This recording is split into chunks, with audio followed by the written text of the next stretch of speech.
Hello, कैसे हो सभी लोग। Welcome back to class and channel. अच्छी क्लास चल रही है, बढ़िया क्लास चल रही है, मजा आ रहा है पढ़ने में, क्वेश्चन सॉल्व हो रहे हैं, बहुत अच्छी बात है। आप अगर 10 क्वेश्चन में से 8 क्वेश्चन सॉल्व कर रहे हैं, इसका मतलब आप बहुत अच्छे रास्ते पे चल रहे हैं। ठीक है, तो अपनी सीरीज को हमने न्यूरल कंट्रोल एंड कोऑर्डिनेशन की सीरीज को आगे बढ़ाते हुए एक अभी नया टॉपिक शुरू करते हैं, that is called neural conduction. Neural conduction मतलब कैसे इम्पल्स कैसे जनरेट हो रहा है, कैसे कंडक्ट हो रहा है, क्या मैकेनिज्म है, उन सब चीजों के बारे में थोड़ा सा हम लोग समझने की कोशिश करते हैं। बहुत बढ़िया बात है। लास्ट लेक्चर की क्लास में हम लोगों ने न्यूरॉन के स्ट्रक्चर को समझा, न्यूरॉन के बारे में समझा, न्यूरॉन कितने टाइप के होते हैं, उन सब चीजों के बारे में हमने समझने की कोशिश की और उसको बात भी की और उससे रिलेटेड क्वेश्चंस भी सॉल्व किए। डीपीपी आपके हाथ में है, क्वेश्चन सॉल्व हो रहे हैं, अच्छी बात है। जो क्वेश्चन नहीं सॉल्व हो हमसे तुरंत पूछोगे ला करके, सॉल्व हो जाएंगे क्वेश्चंस। ठीक है, तो आज की सीरीज में हम अपने नेक्स्ट लेक्चर की ओर बढ़ते हैं। अपना टॉपिक जो है दूसरा लेक्चर है आज की क्लास का, और जो हमारा टॉपिक स्टार्ट होने जा रहा है वो स्टार्ट हो जा रहा है conduction and generation of nerve impulse. तो बिना किसी देरी के शुरू करते हैं अपने चैप्टर को, और अपने चैप्टर को शुरुआत करने के लिए आ जाते हैं generation and conduction of nerve impulse. तो अब इसमें सबसे पहला पॉइंट तो यही आता है कि बेटा जनरेट करना है, पहले तो कंडक्शन को इम्पल्स को जनरेट करना है, और इम्पल्स को जनरेट करने के बाद उसका क्या करना है, कंडक्शन करना है। तो अब इम्पल्स को जनरेट तो कर लिया है, जनरेट कैसे करेंगे और कंडक्शन कैसे करेंगे, तो इन सब चीजों के बारे में थोड़ा सा तुमको समझने की जरूरत है। और इसके बारे में फिर डीप में नॉलेज चाहिए तुमको, डीप में नॉलेज इन द सेंस ताकि तुमके क्वेश्चन सॉल्व हो जाए। बस मेरा मेन उद्देश्य ये है कि आप पेपर में आए हुए क्वेश्चन को मत छोड़िएगा, बस इतना सा उद्देश्य है, और कोई उद्देश्य नहीं है मेरा। क्वेश्चन सॉल्व होंगे तो हमारा पेपर बढ़िया सॉल्व होगा, पेपर एग्जाम सॉल्व होगा, एग्जाम अच्छे से निकलेगा, फ्यूचर में तुम कुछ बनोगे। तो बस इतना ही सा मुझे चाहिए, और इसके अलावा मुझे कुछ नहीं चाहिए तुमसे। तो बगैर किसी देरी के शुरू करते हैं generation and conduction of nerve impulse. और कंडक्शन ऑफ नर्व इम्पल्स में सबसे पहला पॉइंट लिखते हैं कि न्यूरॉन बेटा जो है, न्यूरॉन जो है वो एक्साइटेबल सेल है। न्यूरॉन कैसी सेल है, एक्साइटेबल सेल है। तो पहला पॉइंट लिख लेते हैं, न्यूरॉन जो है वो एक्साइटेबल सेल है। कौन सी सेल है, neurons are excitable cell. Neuron are क्या है, एक्साइटेबल है। न्यूरॉन क्या है बच्चों, एक्साइटेबल है ये। तो न्यूरॉन आर एक्साइटेबल सेल है। कैसे लिखते हैं, EXCTI, हाँ, एक्साइटेबल सेल्स हैं। न्यूरॉन कैसी हैं, एक्साइटेबल सेल है, मतलब स्टिमुलस इनके ऊपर आएगा, एक्साइटेबल सेल है ये। Because their membrane is in a polarise state. क्यों है ये, बिकॉज मेम्ब्रेन इज, क्या लिखोगे, बिकॉज मेम्ब्रेन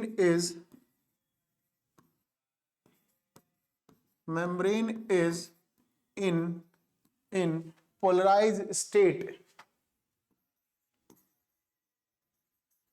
पोलराइज स्टेट। ठीक, पहला सवाल तो यही बन गया। ठीक है, पहला। दूसरा पॉइंट क्या लिखोगे, दूसरा पॉइंट लिखोगे न्यूरॉन्स जो है डिफरेंट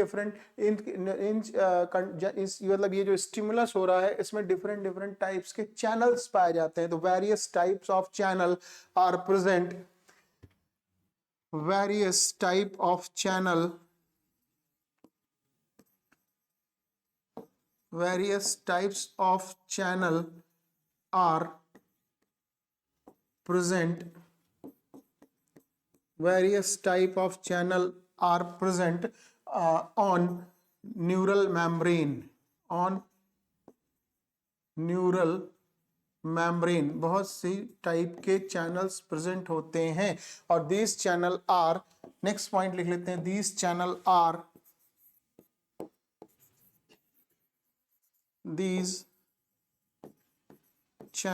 are क्या, selective permeable,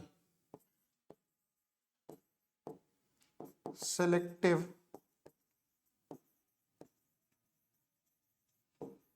permeable for different ions, ठीक है। अब इनके बारे में अगर हम आपसे बात करें, अभी हमने क्या देखा, हमने लिखा कि न्यूरॉन जो है वो एक्साइटेबल सेल्स हैं। क्यों हैं? क्योंकि इनकी मेम्ब्रेन हमेशा कैसे स्टेज में होती है? पोलराइज स्टेट में होती है। और इस पोलराइज स्टेट होने के साथ साथ यहाँ पर बहुत सारे आयंस चैनल पाए जाते हैं जो कि डिफरेंट डिफरेंट आयंस के लिए क्या हो सकते हैं? परमिएबल हो सकते हैं। कुछ के लिए परमिएबल होंगे, कुछ के लिए इम्परमिएबल भी हो सकते हैं। तो अपनी बात को बिना रुके आगे की तरफ बढ़ाते हैं और हम लोग चलते हैं टाइप ऑफ चैनल में। किसमें चलें? टाइप ऑफ चैनल में चलें। तो हेडिंग डाल दो,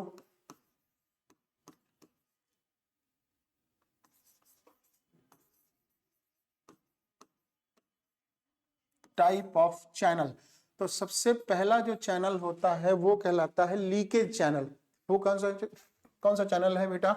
सबसे पहला चैनल कहलाता है लीकेज चैनल। नाम ही बता रहा है, हम नहीं बोल रहे हैं कुछ भी, नाम बता रहा है। क्या नाम बता रहा है? लीकेज चैनल बता रहा है। लीकेज चैनल जो है वो किसके लिए रिस्पॉन्सिबल है? वो है सोडियम और पोटेशियम के लिए। लीकेज चैनल है पोटेशियम, क्या होगा? ऑलवेज ओपन फॉर, ऑलवेज यहीं पे लिख देते हैं, ऑलवेज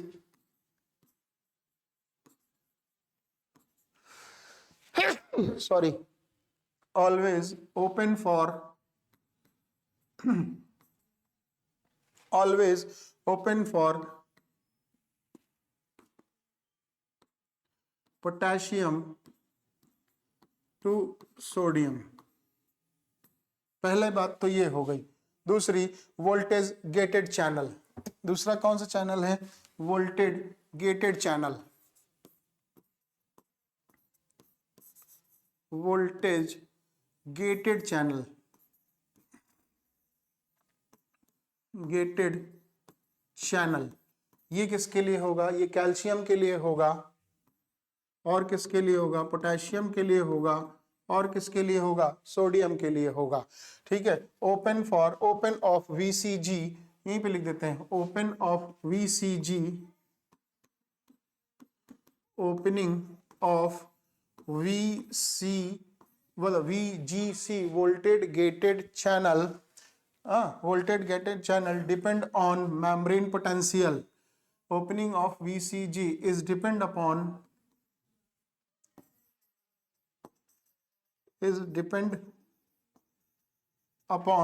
बोलो membrane potential, membrane potential, जगह नहीं है यहाँ पर, potential। ठीक है। तीसरा होगा लिगैंड गेटेड चैनल। तीसरा कौन सा चैनल होगा? लिगैंड गेटेड चैनल होगा। कौन सा चैनल होगा? Ligand gated channel, ligand gated channel. कौन कौन से इसमें आ सकते हैं? इसमें आएगा बेटा क्लोरीन आ जाएगा, इसमें क्या आ जाएगा? क्लोरीन आ जाएगा, और क्या आ जाएगा? सोडियम आ जाएगा। इसमें क्या लिखोगे? Opening of LGC, opening of LGC is depend upon,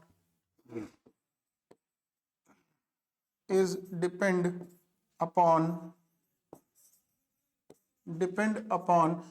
binding of ligand, binding of ligand।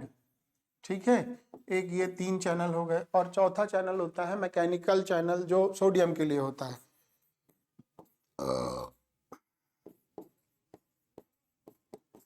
कौन सा चैनल होता है? मैकेनिकल के लिए होता है सोडियम चैनल। कौन से किसके लिए होता है? सोडियम के लिए होगा। कितने टाइप के चैनल हमने बताया आपको? 4 टाइप के चैनल बताए। कौन कौन सा? एक तो लीकेज चैनल, नाम बता रहा है। लीकेज चैनल किसके लिए होगा? सोडियम आयन और पोटेशियम आयन के लिए होगा। जबकि यहाँ पर ऑलवेज ओपन रहेगा। किसके लिए ओपन रहेगा? पोटेशियम के लिए ओपन रहेगा कंपेयर टू सोडियम।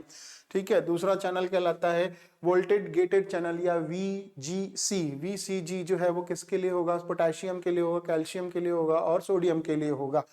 ये opening of the VCG channel depend upon the membrane potential. Membrane पर कितना पोटेंशियल आया है इसके ऊपर ये डिपेंड करता है, इसको कब खुलना है और कब बंद होना है। अब इसके बारे में बात करेंगे। फिर तीसरा चैनल होता है लिगैंड गेटेड चैनल, जो क्लोरीन और सोडियम के लिए देखा जाता है। ये भी डिपेंड करता है बाइंडिंग ऑफ लिगैंड के ऊपर। बाइंडिंग ऑफ लिगैंड मतलब कितने बाइंड हो रहे हैं मॉलिक्यूल, आयंस कितने नंबर ऑफ बाइंड कर रहे हैं, उसके ऊपर ये देखा जा रहा है। ठीक है, इसके अलावा मैकेनिकल चैनल्स पाया जाता है। मैकेनिकल चैनल जो है वो सोडियम के लिए ही देखने को मिलता है हमको। ठीक है, आगे बढ़े तो आगे अपनी सीरीज को आगे बढ़ाते हैं। इसी में मैकेनिज्म देखते हैं कंडक्शन और कैसे नर्व का कैसे कंडक्शन हो रहा है। तो सबसे पहले नर्व कंडक्शन को अगर आप देखोगे तो इसमें जो है कुछ 4 स्टेज पाई जाती हैं बेटा, 4 स्टेज पाई जाती हैं। और ये 4 स्टेज कौन कौन सी होंगी उनको देखते हैं। तो सबसे पहले जो है वो रेस्टिंग फेज पाई जाती है। क्या पाई जाती है? रेस्टिंग फेज पाई जाती है। ध्यान से समझना जरा, रेस्टिंग स्टेट लिख लो या फेज लिख लो या जो भी लिखना चाहो, रेस्टिंग फेज लिख लो ज्यादा सही है। रेस्टिंग फेज मतलब आराम कर रहा है, मतलब यहाँ पर किसी भी तरह की कोई भी प्लाज्मा मेम्ब्रेन पे कोई भी हरकत नहीं हो रही है, मतलब ये पोलराइज्ड फेज है। ये क्या है? पोलराइज्ड फेज है। लिख लो अपनी बात को, पोलराइज्ड फेज है ये। कौन सी फेज है? पोलराइज फेज है। और इस पोलराइज फेज में रेस्टिंग मेम्ब्रेन पोटेंशियल जो है वो -70 मिलीवोल्ट का है। रेस्टिंग लिख देते हैं, रेस्टिंग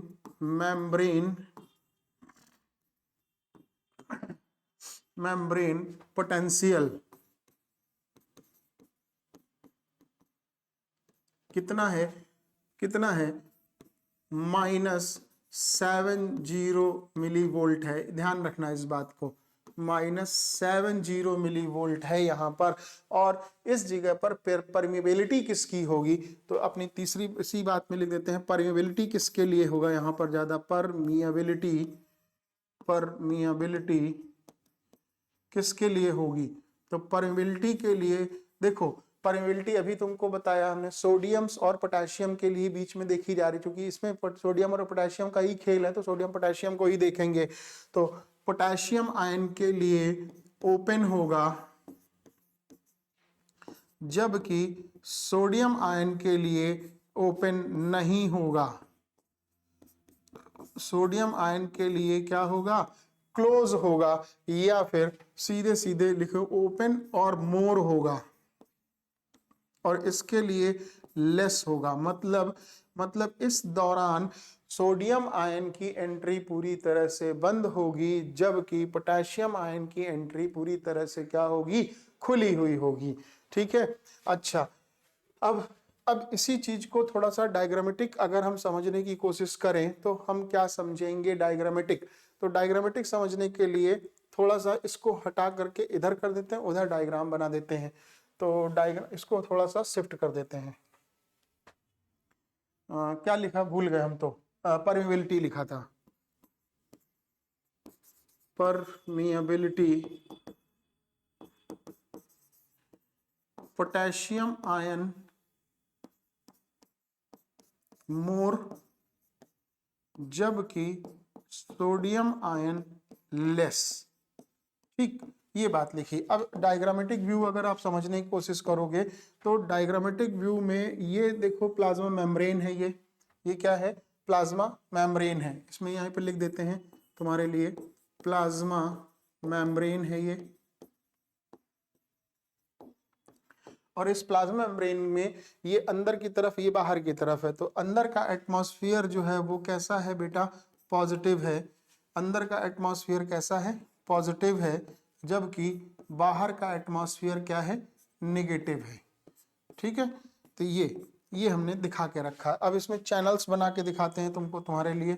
चैनल्स जब बनाओगे तो चैनल्स में तुम्हें क्या देखने को मिलेगा? 2-3 बातें चैनल्स में देखने को मिल रही हैं। ये देखो, एक चैनल बनाया है हमने,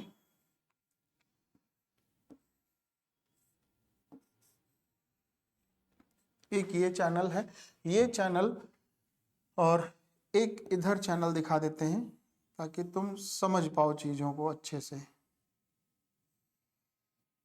ये चैनल है।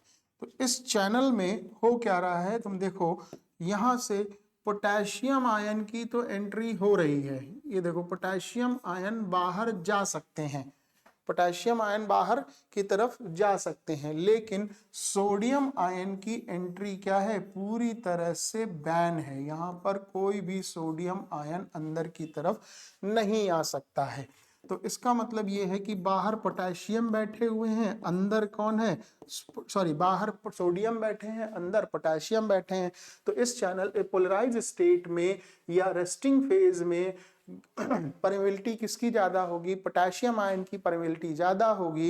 इसका मतलब ये है कि पोटेशियम आयन बाहर की तरफ जा सकते हैं, लेकिन सोडियम आयन की एंट्री पूरी तरह से क्या है, बैन लगी हुई है, बंद है। अब यहाँ पर कुछ भी नहीं होने वाला है। पहला स्टेज तो ये बनता है।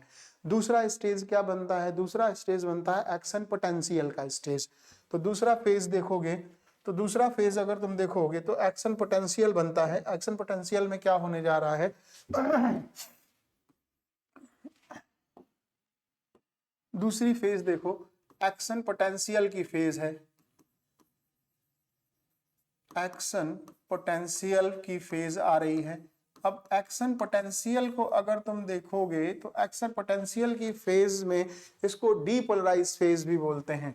एक्शन पोटेंशियल या फिर डीपोलराइज फेज बोलते हैं, डीपोलराइज फेज बोलते हैं। अब इस डीपोलराइज फेज में अगर तुम देखो तो क्या हो रहा है, एक स्टिमुलस आया, कोई भी एक स्टिमुलस आया है और इस स्टिमुलस ने इस मेम्ब्रेन के ऊपर कुछ एक्टिविटी की है। अब देखो जरा, ये चैनल था, इस चैनल में, चैनल को बना लेते हैं जरा सा।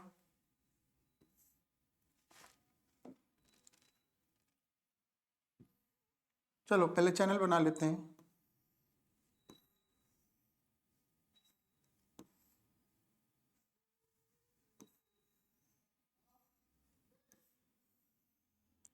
एक ये चैनल दिखाया, ठीक है, एक चैनल और दिखा देते हैं,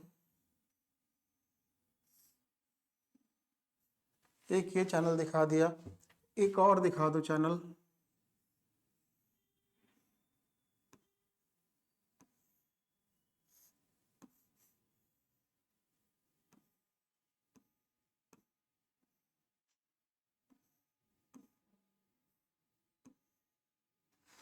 एक चैनल और दिखा दिया। अब देखो इसको, चैनल को थोड़ा सा बाइंड कर देते हैं ताकि समझ पाओ।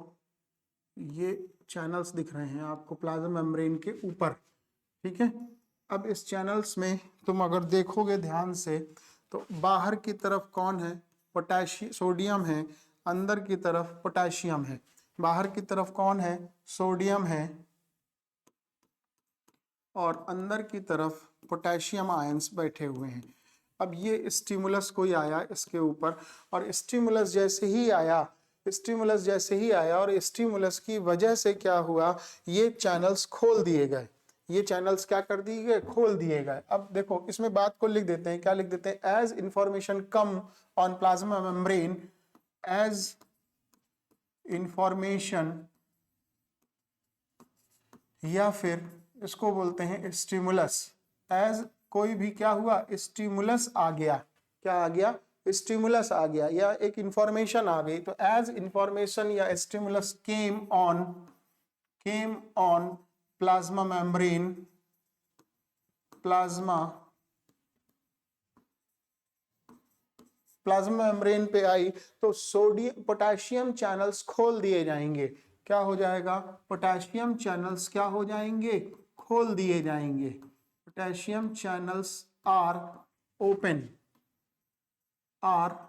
ओपन, रिजल्ट क्या होगा, रिजल्ट होगा सोडियम चैनल जब खुल गए तो सोडियम चैनल्स की, सोडियम आयंस की एंट्री स्टार्ट हो जाएगी। तो बाहर स्टिमुलस आया, अब बाहर कौन थे, सोडियम था, बाहर कौन था, सोडियम था। तो ये देखो सोडियम बैठे हुए हैं। अब ये सोडियम्स लगातार क्या होने लगेंगे, अंदर की तरफ आने लगेंगे, अंदर की तरफ आने लगेंगे और पोटेंशियल को चेंज होने लगेगा। पोटेंशियल क्या होने लगेगा, चेंज होने लगेगा। ये अंदर की तरफ आ रहे हैं।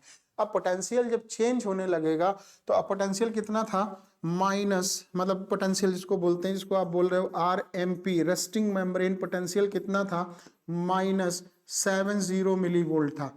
अब स्टिमुलस आया तो स्टिमुलस से ये -60 मिली वोल्ट हुआ।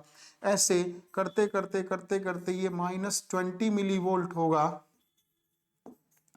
फिर ऐसे करते करते ये 0 मिली वोल्ट होगा और 0 मिली वोल्ट से होते होते ये क्या करेगा, ये आगे की तरफ बढ़ेगा और +10 मिली वोल्ट, सिग्नल ऊपर चलने लगा, +30 मिली वोल्ट और ऐसे करते करते ये +50 मिली वोल्ट तक ये करंट चला जाएगा। मतलब मेम्ब्रेन पर जो एक्शन पोटेंशियल हुआ है, मेम्ब्रेन पर जो स्टिमुलस आया है, उस स्टिमुलस की वजह से सोडियम चैनल्स को ओपन कर दिया गया। सोडियम चैनल्स को क्या कर दिया गया, ओपन कर दिया गया। और सोडियम चैनल्स के ओपन होने से रेस्टिंग मेम्ब्रेन पोटेंशियल पे इफेक्ट पड़ा। जो अभी तक -70 मिली वोल्ट था वो धीरे धीरे धीरे धीरे -60, -50, -40 ऐसे करते करते 0 पे पहुंचा और 0 से आगे की तरफ बढ़ता हुआ +10, +20, +30, +40 और ऐसे करते करते +50 तक ये चला जाता है। ठीक है, तो अब जैसे ही एक्शन पोटेंशियल -60 पे आया तो अब इसको समझ में आ जाता है कि इंफॉर्मेशन जो आ रही है वो सीरियस है, इसलिए चैनल्स को खोल देना चाहिए और चैनल्स को आगे की तरफ खोल दिया जाता है। तो इसमें एक पॉइंट बनता है कि थ्रेशोल्ड पोटेंशियल क्या है, थ्रेशोल्ड पोटेंशियल क्या है। तो एक तो ये पॉइंट बना। दूसरा पॉइंट बना थ्रेशोल्ड पोटेंशियल क्या है, थ्रेशोल्ड पोटेंशियल क्या है। तो थ्रेशोल्ड पोटेंशियल आप बताएंगे -60 मिली वोल्ट है। क्या है, -60 मिली वोल्ट है। और एक्शन पोटेंशियल एग्जैक्ट कितना हुआ फिर, तो एक्शन पोटेंशियल जो है वो एग्जैक्ट कितना हुआ, वो एक्शन पोटेंशियल हुआ +50 मिली वोल्ट। ठीक है, +50 मिली वोल्ट का एक्शन पोटेंशियल बनता है। अब एक्शन पोटेंशियल हो गया है तो अब देखते हैं क्या रीपोलराइजेशन। अभी तक हमने क्या देखा, हमने देखा रेस्टिंग फेज मतलब पोलराइज था।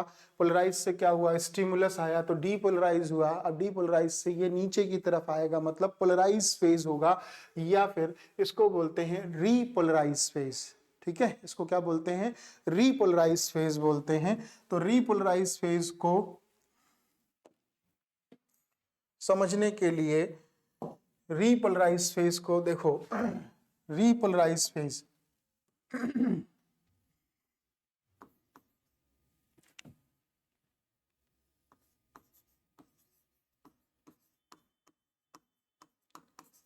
Repolarise phase.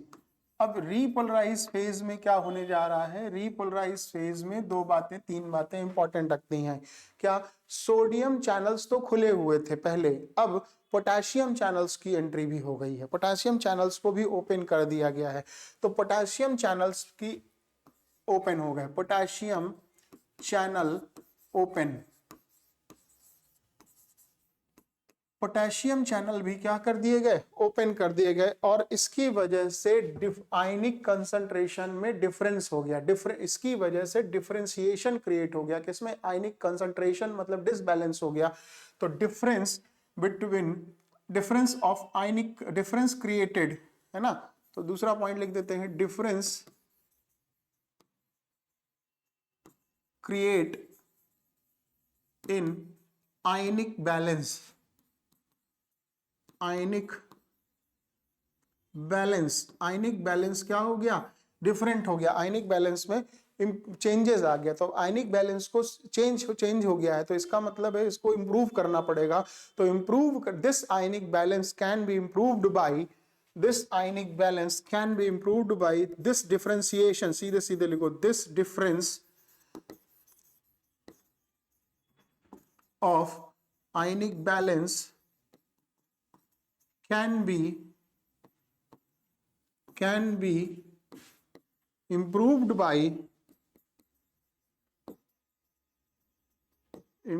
by sodium potassium pump. अब सोडियम पोटेशियम पंप को लेके आना पड़ेगा, इसकी वजह से क्या होगा, ये परिवर्तन होने लगेगा। अब कैसा परिवर्तन होने लगेगा, जरा इस चीज को थोड़ा सा समझ लेते हैं। तो अब देखो हो क्या रहा, चेंजेस हो रहा है ना, तो चेंजेस हो रहा है तो पहले तो एक चैनल बना के देख लेते हैं तुम्हारे लिए। चैनल समझना जरूरी है, बगैर चैनल के चीजें नहीं समझ में आएंगी।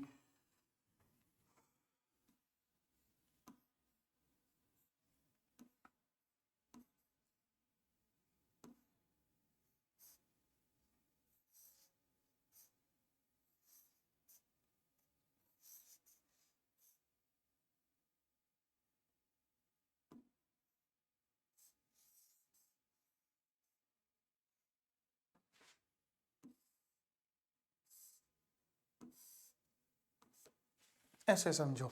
तो अब ये चैनल्स खुल गए हैं ना। अच्छा सही से बना दे, थोड़ा सा गड़बड़ हो जाता है बार बार, यहाँ से बना देते हैं ऐसे।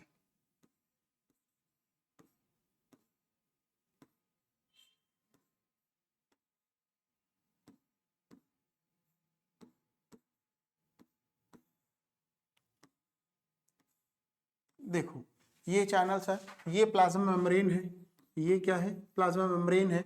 अब यहाँ से सोडियम की एंट्री लगातार हो रही थी, ठीक है, पोटेशियम अंदर बंद पड़ गया। अब पोटेशियम चैनल्स को भी खोल दिया गया है, तो अब पोटेशियम चैनल्स बाहर जाने लगेंगे, पोटेशियम आयन क्या होने लगेंगे, बाहर जाने लगेंगे, ठीक है, लेकिन कंपैरेटिवली नहीं ज्यादा जा पाएंगे। तो इसकी वजह से क्या होगा, प्लाज्मा मेम्ब्रेन पर जो आयनिक डिफरेंशिएशन क्रिएट हो रहा है वो बदल गया है। था कितना, आरएमपी मतलब resting membrane potential -70 millivolt, अभी कितना हो गया, +50 मिली वोल्ट हो गया। मतलब आरएमपी जो है वो बदल गया है। आरएमपी था कितना, -70 मिली वोल्ट, अभी हो कितना गया है, हो गया है +50 मिली वोल्ट। तो इसको क्या करना पड़ेगा, इसको इम्प्रूव करना पड़ेगा, इसको क्या करना पड़ेगा, इम्प्रूव करना पड़ेगा। तो इम्प्रूव करने के लिए हम किसको लेके आएंगे, सोडियम पोटेशियम पंप को लेकर के आएंगे। और सोडियम पोटेशियम पंप जो है, सोडियम पोटेशियम पंप जो है, ये देखो ऐसे समझो, यहां पर ही बना देते हैं सोडियम पोटेशियम पंप, 1 2 3, 1 2 3। अब 3 ना बनाओ, 2 बना दो, ये ऐसे दिखाओ, ठीक। अब 1 2 3, ये इस तरह से दिखाओ, ये सोडियम पोटेशियम पंप है।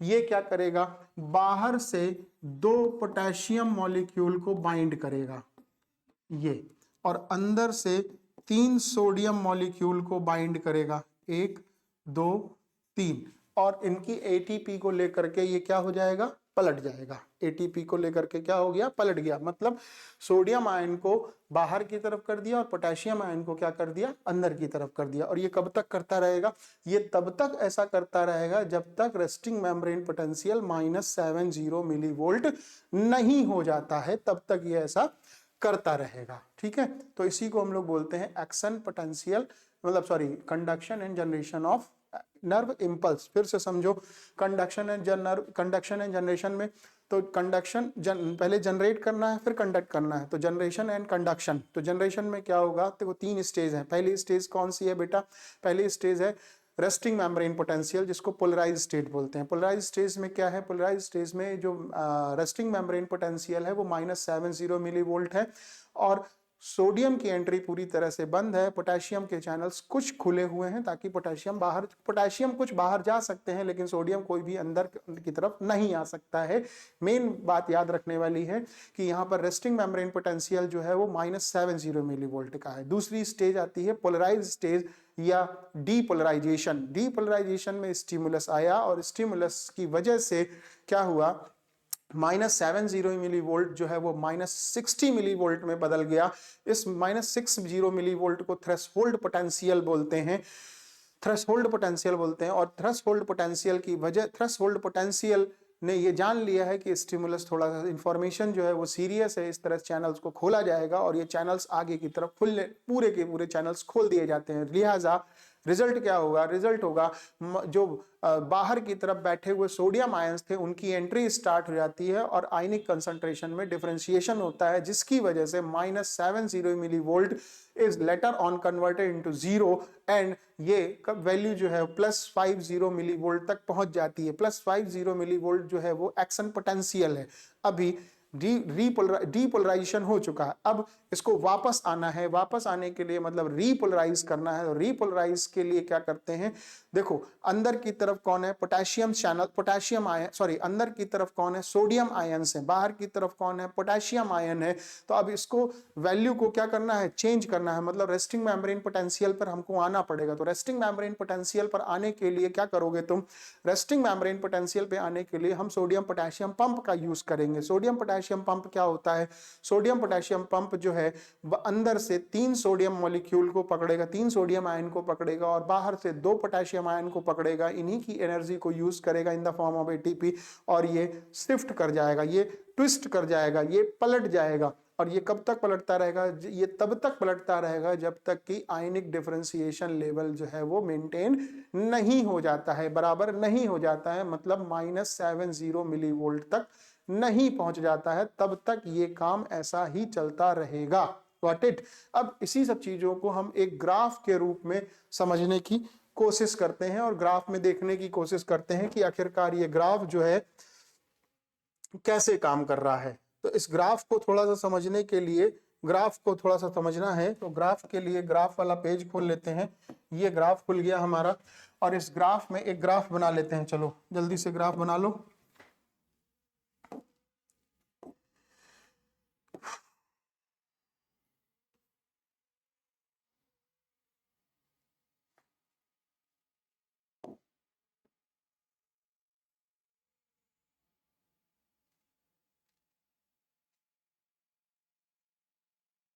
ठीक, देखो बन गया, हाँ बन गया, लगभग बन गया, हमारा काम हो जाएगा बस, और हमारा कोई मतलब नहीं है।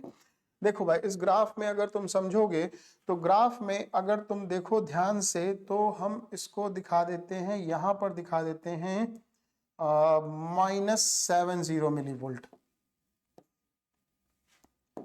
-70 मिलीवोल्ट।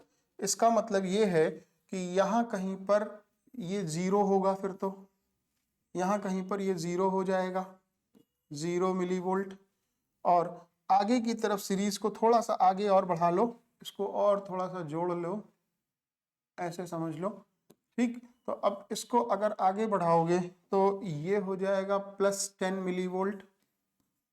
ठीक है, ऐसे समझो। और यहाँ कहीं पर +50 मिलीवोल्ट देखने को मिल जाएगा, इस तरह से समझो। अब क्या हुआ, -70 मिलीवोल्ट है, -70 मिलीवोल्ट पर रेस्टिंग मेम्ब्रेन पोटेंशियल है, ये रेस्टिंग फेज है, ये देखो रेस्टिंग है, ये रेस्टिंग है ना, रेस्टिंग फेज है। तो रेस्टिंग फेज में कोई दिक्कत हो रही है, नहीं हो रही है, कोई दिक्कत नहीं है, बिल्कुल सब कुछ आराम से पड़ा हुआ है। रेस्टिंग फेज है मतलब पोलराइज फेज है, तो इसको क्या लिखोगे, रेस्टिंग फेज। हाँ, इसको क्या लिखोगे, इसको लिखोगे रेस्टिंग फेज या पोलराइज स्टेज, पोलराइज स्टेट लिख लो, पोलराइज स्टेट या रेस्टिंग फेज।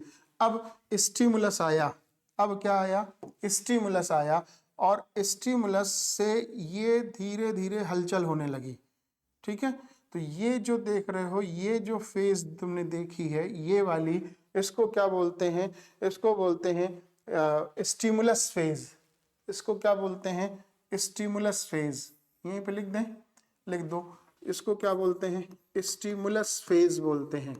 अब इस स्टिमुलस फेज के कारण, स्टिमुलस फेज के कारण यहां पर क्या हुआ, ये -60 पे आ गया। ये देखो ये -60 मिलीवोल्ट आया, तो ये -60 मिलीवोल्ट आया और इसकी वजह से ये ग्राफ जो है ये ऊपर की तरफ चलने लगा। ये ग्राफ जो है -70 से क्रॉस करते हुए 0 गया और 0 से क्रॉस करते हुए +50 तक चला गया, समझो, +50 तक चला गया और +50 से अब ये नीचे उतर रहा है। ठीक है, ये तो अब ये जो तुम देख रहे हो ग्रीन कलर से दिखा रहे हैं, इसमें हम बोल रहे हैं ये डीपोलराइजेशन हो रहा है। ये क्या हो रहा है, ये हो रहा है डीपोलराइजेशन हो रहा है। और डीपोलराइजेशन का मतलब है कि सोडियम चैनल्स क्या कर दिए गए हैं, ओपन कर दिए गए हैं, सोडियम्स की एंट्री स्टार्ट हो गई है और चीजें क्या हो गई हैं, डीपोलराइज हो गई हैं। डीपोलराइज होने तक अब ये जो स्टेज आप देख रहे हो ये वाली, ये सोडियम चैनल पीक पे पहुंच गया है और इस स्टेज को हमने नाम दिया है एक्शन पोटेंशियल। ठीक है, ये क्या हुआ, एक्शन पोटेंशियल हो गया, यहां पर एक्शन पोटेंशियल हो गया। अब क्या होगा, अब चैनल्स खोले जाएंगे। अब देखो यहां पर जो है सोडियम चैनल्स की तो खेल खत्म हो गई बात, अब बात करते हैं पोटेशियम चैनल्स की। तो पोटेशियम चैनल्स यहां पर खोल दिए जाएंगे। क्या खोल दिए जाएंगे, पोटेशियम चैनल्स यहां पर ओपन कर दिए जाएंगे और पोटेशियम चैनल्स जैसे ही ओपन होंगे, ये जो फेज देख रहे हो ये फेज रीपोलराइज होने लगेगी। क्या होने लगेगी, रीपोलराइज होने लगेगी और अपना वापस स्टेज को ये कवर करेगी। अब ये रीपोलराइज इस कदर से नीचे आता है और इस तरह से आता जाता है नीचे, ऐसे ज्वाइन करता है कि ये -70 तक तो ठीक है, लेकिन ये इसके भी नीचे चला जाता है, इसके भी क्या चला जाता है, नीचे चला जाता है। तो नीचे जब चला जा रहा है तो इसको बोलते हैं रीपोलराइजेशन, हाइपर पोलराइजेशन बोलते हैं इसको। क्या बोलते हैं, इसको बोलते हैं हाइपर पोलराइजेशन बोलते हैं।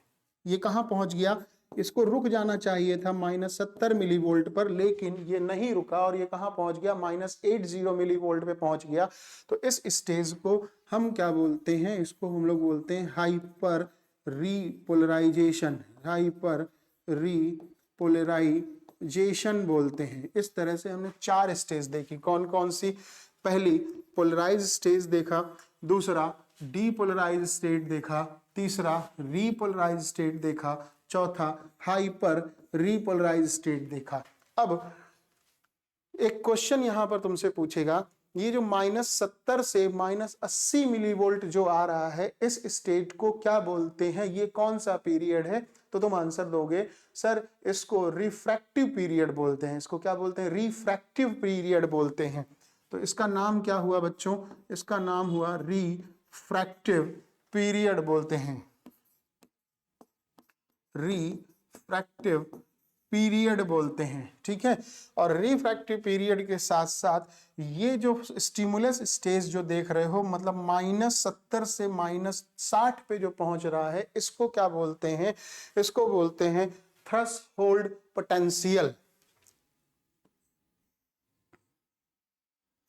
इसको बोलते हैं थ्रेशोल्ड पोटेंशियल बोलते हैं।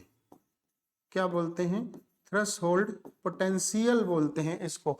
इस स्टेज को क्या बोलते हैं, थ्रेशोल्ड पोटेंशियल बोलते हैं। और यहाँ पर सोडियम चैनल्स खुल जाएंगे, इस जगह पर सोडियम चैनल्स की ओपनिंग स्टार्ट हो जाती है।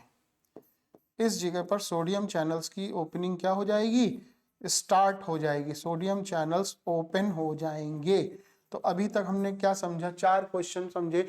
सबसे पहले रेस्टिंग मेम्ब्रेन पोटेंशियल कितना होता है, -70 मिलीवोल्ट होता है। किसी इसमें प्लाज्मा मेम्ब्रेन पे किसी प्रकार की कोई भी हलचल नहीं होती है। फिर स्टिमुलस आया, स्टिमुलस आने से क्या हुआ, प्लाज्मा मेम्ब्रेन पर हलचल एक्टिंग, प्लाज्मा मेम्ब्रेन एक्टिव हुई और प्लाज्मा मेम्ब्रेन एक्टिव होने से जो -70 मिलीवोल्ट था उसमें चेंजेस आया और वो हो गया क्या, -60 मिलीवोल्ट। ये जो पॉइंट बना उसको बोलते हैं थ्रेशोल्ड पोटेंशियल, और थ्रेशोल्ड वैल्यू जो है वो -10 मिलीवोल्ट की है। ठीक है, -10 मिलीवोल्ट। अब ये धीरे धीरे धीरे धीरे खुलने लगा और ये एक्शन पोटेंशियल स्टेज में आ गया, मतलब डीपोलराइज हो गया। डीपोलराइज का मतलब सोडियम चैनल्स को पूरी तरह से खोल दिया गया, और सोडियम चैनल्स को जैसे ही खोला गया तो सोडियम की एंट्री स्टार्ट हो गई। और इस स्टेज को हम क्या बोलते हैं, इस स्टेट को बोलते हैं डीपोलराइजेशन स्टेट बोलते हैं।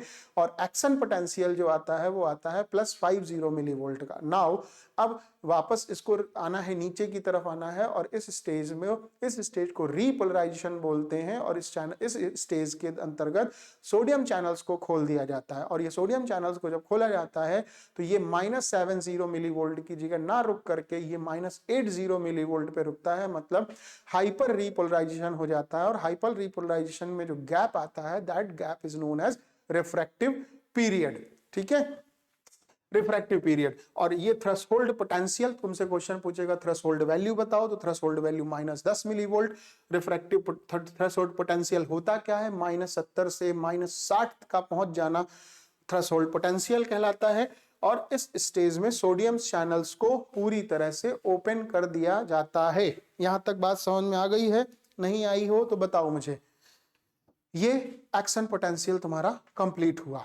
अब एक्शन पोटेंशियल के बाद अगला जो पॉइंट आता है वो आता है ट्रांसमिशन ऑफ नर्व इंपल्स आता है। और ट्रांसमिशन ऑफ नर्व इंपल्स को हम लोग अगले लेक्चर में कवर करेंगे, ठीक है।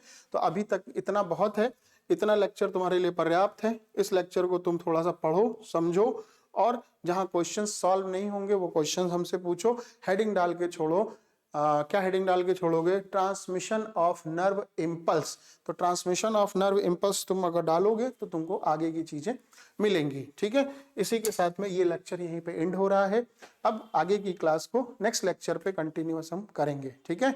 ओके, क्वेश्चंस करते रहो, डीपीपी लगाते रहो, सॉल्व करो। जो क्वेश्चंस नहीं बनते हैं वो हमसे पूछो ला करके, एज इट इज तुरंत के तुरंत उसका सोल्यूशन मिलेगा। Okay, bye bye.